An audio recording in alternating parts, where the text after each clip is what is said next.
Hello guys, welcome to Vyas academy online classes.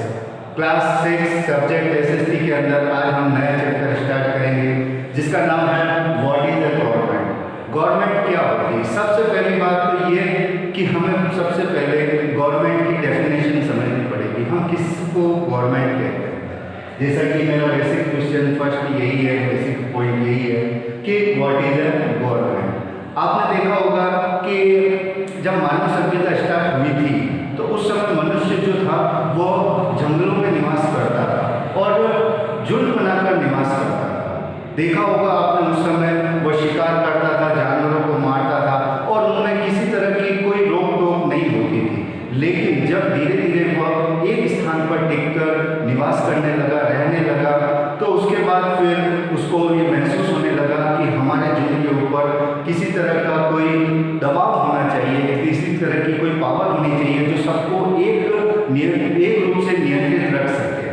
ठीक है, तो उसी तरह से धीरे धीरे अथॉरिटी बनी कि एक व्यक्ति जो सबके ऊपर शासन कर सकता है, सबको अपनी बात कह सकता है।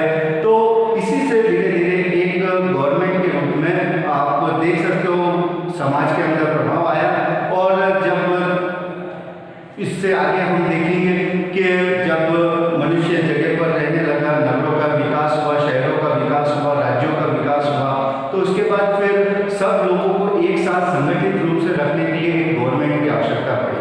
प्राचीन काल में भारत के संदर्भ में आप देख सकते हैं राजा महाराजा थे जो लोगों को एक साथ रखते थे और उनके ऊपर शासन करते थे, उनके ऊपर राज करते थे। तो यहाँ पर आप देख सकते हो डेफिनेशन कि government is refer to the body that exercise ruling authority. Ruling authority का मीन्स यही है कि शासन करने की पावर होना। ठीक है, लोगों के ऊपर शासन करना, लोगों को संगठित रखना, लोगों के ऊपर राज करना। तो ये जो काम किया जाता था वो किसके द्वारा किया जाता था? गवर्नमेंट के द्वारा, यानी कि सरकार के द्वारा। गवर्नमेंट का हिंदी मीन्स आपको पता है सरकार होता है। और आज के संदर्भ में अगर हम देखें, वर्तमान परिप्रेक्ष्य में अगर हम देखें तो गवर्नमेंट, जैसे कि आज आप भारत देश में रहते हैं और हमारा देश जो है एक लोकतांत्रिक देश है। ठीक है, लोकतांत्रिक यानी डेमोक्रेटिक कंट्री होने की वजह से अब यहाँ पर लोग अपनी गवर्नमेंट सेल्फ चुनते हैं, स्वयं चुनते हैं। तो इसी संदर्भ में हम आगे देखेंगे नीड फॉर गवर्नमेंट। गवर्नमेंट की जरूरत क्यों होती है, इसके पीछे रीजन क्या है? तो इसके पीछे बहुत सारे रीजन हैं जो आप समझेंगे। जैसे कि देख सकते हैं कि गवर्नमेंट जो होती है needed to make a decision for country. Government क्या करती है? सबसे पहली बात कि अपने देश के संदर्भ में महत्वपूर्ण डिसीजन जो होते हैं उन डिसीजंस को वो गवर्नमेंट लेती है। अब वो डिसीजन कौन कौन से हो सकते हैं? फॉर लाइक जैसे कि आप किसी भी गवर्नमेंट को देख लो तो वो गवर्नमेंट कभी यूं नहीं चाहेगी कि उसके देश का पतन हो। ठीक है, तो वो क्या करेगी? अपने देश को ज़्यादा से ज़्यादा विकास करने के लिए, ज़्यादा से ज़्यादा आगे ले जाने के लिए कई महत्वपूर्ण निर्णय लेगी। इवन इसमें यहाँ तक शामिल है कि वह दूसरे देशों के ऊपर आक्रमण करके, युद्ध करके उसे अपने देश में शामिल कर सके, ताकि उस देश की जो आर्थिक संपत्ति है, धन संपदा है, वो अपने देश में मिलाकर अपने देश को और ज़्यादा से ज़्यादा विकसित कर सके। ठीक है, इसके अलावा जब दूसरे देश वाले अपनी देश के ऊपर आक्रमण करते हैं, युद्ध करते हैं, उस समय हमारे देश की रक्षा करने का काम जो होता है वो किसका होता है? गवर्नमेंट का होता है। ठीक है, तो इस तरह के कई डिसीजंस हैं, जैसे कि लोगों की भलाई के लिए काम करना, ये भी एक गवर्नमेंट का महत्वपूर्ण काम होता है। अब वो लोगों की भलाई के लिए काम करने के संदर्भ में किस तरह से कि लोगों के लिए अच्छी सुविधाएं उपलब्ध कराना, और वो सुविधाएं जैसे कि खाने पीने की हुई, रहने की हुई। ठीक है, इन तरह की सुविधाओं को प्रोवाइड करवाने का काम जो होता है वो किसका होता है? गवर्नमेंट का होता है। ठीक है, समझ में आ गया? इसके बाद अगला आपको देख सकते हो maintain piece and order. Maintain piece and order का मीन्स ये होता है कि राज्य या देश के अंदर शांति व्यवस्था, कानून व्यवस्था को बनाए रखना, ताकि किसी तरह की कोई विद्रोह की भावना उत्पन्न नहीं हो, लोग आपस में लड़ाई झगड़ा नहीं करें, या किसी तरह की कोई आपराधिक गतिविधियां उस देश में, उस राज्य में नहीं हो। तो ये काम भी कौन करता है? गवर्नमेंट करती है। इसके लिए आप देख सकते हो हमारे देश के अंदर कानून व्यवस्था है, साथ ही साथ पुलिस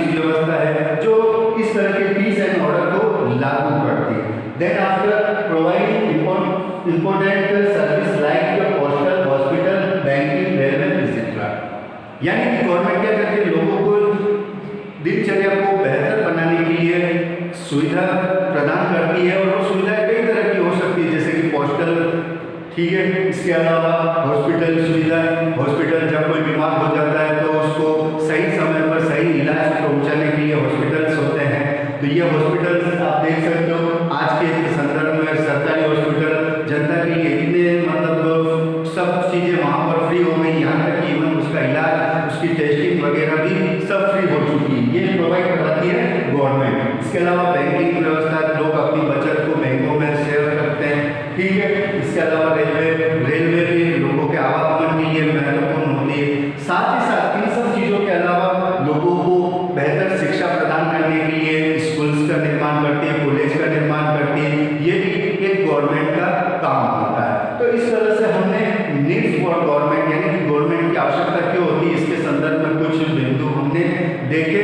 देन आफ्टर अगला पॉइंट हमारा आता है लेवल्स ऑफ द गवर्नमेंट। अब गवर्नमेंट के लेवल्स किस तरह से होते हैं उसके संदर्भ में, जैसा कि आप सबको पता है कि भारत जो है वो एक डेमोक्रेटिक कंट्री है, लोकतांत्रिक देश है, और यहाँ पर जो शासन व्यवस्था है वो राज्यों में क्या की गई है, बांटी गई। इसीलिए यहाँ पे भारत की शासन व्यवस्था को संघीय शासन व्यवस्था भी कहते हैं। भारत में आप देख सकते हो कई राज्य और यूनियन टेरिटरीज है। अब सभी जगह पर एक गवर्नमेंट काम नहीं कर सकती, तो इसलिए क्या किया उसने कि अपने जो शक्तियाँ, पावर जो थे वो स्टेट्स और यूनियन टेरिटरीज में डिवाइड कर दी है, ठीक है। इसके आधार पर लेवल्स ऑफ गवर्नमेंट आप देख सकते हो। सबसे पहले सेंट्रल गवर्नमेंट, जिसे यूनियन गवर्नमेंट भी कहते हैं और केंद्र सरकार भी कहते हैं। अब ये सेंट्रल गवर्नमेंट या यूनियन गवर्नमेंट जो होती है वो क्या करती है, वो पूरे देश के शासन व्यवस्था के संदर्भ में निर्णय लेती है कि देश किस तरह से चलना चाहिए, देश में कौन कौन सी गतिविधियाँ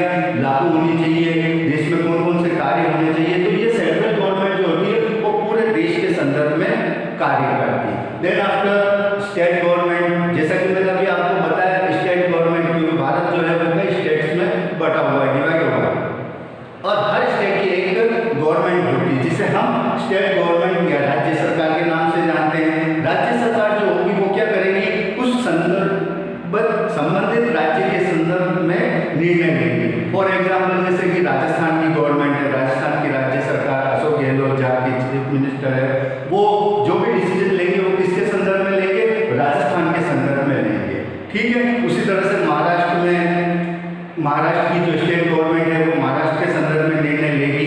तो इस तरह की जो गवर्नमेंट होती है राज्य के ऊपर शासन करती है वो कहलाती है स्टेट गवर्नमेंट, ठीक है। इससे नीचे आती है local self government. Local self government के संदर्भ में राज्य के अंदर भी आप देख सकते हो, हम जो राज्य होता है वो कई गाँव, कस्बों, शहरों में बटा होता है। अब यहाँ पर शासन करने वाली जो गवर्नमेंट होगी वो कहलाती है लोकल सेल्फ गवर्नमेंट। इसके संदर्भ में आप देख सकते हो जो बड़ी सिटी है वहाँ पर नगर निगम, उससे नीचे नगर परिषद, उसके पीछे नगर पालिका, और देन आफ्टर गाँव के लिए ग्राम पंचायत, पंचायत समितियाँ, ये सब होती है जो उस संबंधित एरिया के संदर्भ में डिसीजन लेती है। तो इस तरह से हमने आज यहाँ पर लेवल ऑफ गवर्नमेंट के बारे में पढ़ा।